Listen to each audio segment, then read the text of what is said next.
durant tota la resta de la vida que treballem a Hewlett Packard, hipotequem el nostre futur i acabem amb qualsevol tipus de reivindicació dels nostres drets més endavant.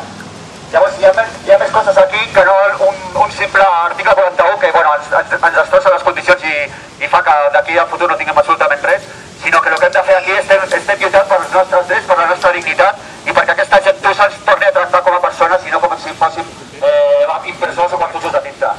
Llavors, avui hi ha una reunió a les 5 de la tarda a Madrid, estan jugant per aguantar fins a l'últim moment i el missatge que han de rebre ells és que nosaltres no baixem la guàrdia, que estem tan forts com estem el primer dia, que cada vegada som més i que cada vegada estem més decidits i que si ells volen jugar amb aquesta juguesca de pujar l'aposta, nosaltres veiem la seva aposta i la pugem més encara. L'únic que estem demanant és retirada de l'article 41 i fins que no ho retirin no pararem.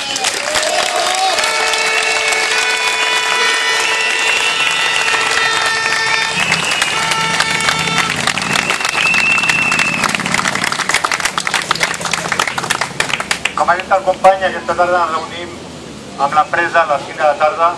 Jo, la veritat, no tinc cap vareta màgica, no sé què passarà, però jo em suposo que tan ràpidament no aniran les coses. Per tant, jo em plantejo els supòsits pitjors i crec que més factibles, perdoneu, i és que demà segurament haguem d'estar un altre cop a fent piquets informatius davant de la nostra empresa. Malauradament, jo soc del parer que avui no n'hi haurà prou.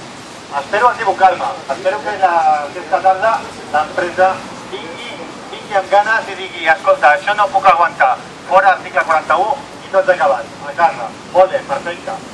Però si no és així, i ho podreu saber mitjançant el blog, el que haurem de fer és un altre cop seguir a davant de les nostres empreses fent tiquet informatiu, explicant novament i continuant la pressió a l'empresa, que l'empresa vegi que anem a totes.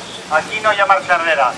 Portem 3 dies des de l'emputadors, però això en el sector és totalment inconcebible. Estem fent una lluita molt forta i crec jo que de forma raonada i amb condicions. Per tant, mantenim la força i veiem a veure si a poc podem doblegar aquesta empresa que és tan difícil que ens faci sentir. Gràcies a tots.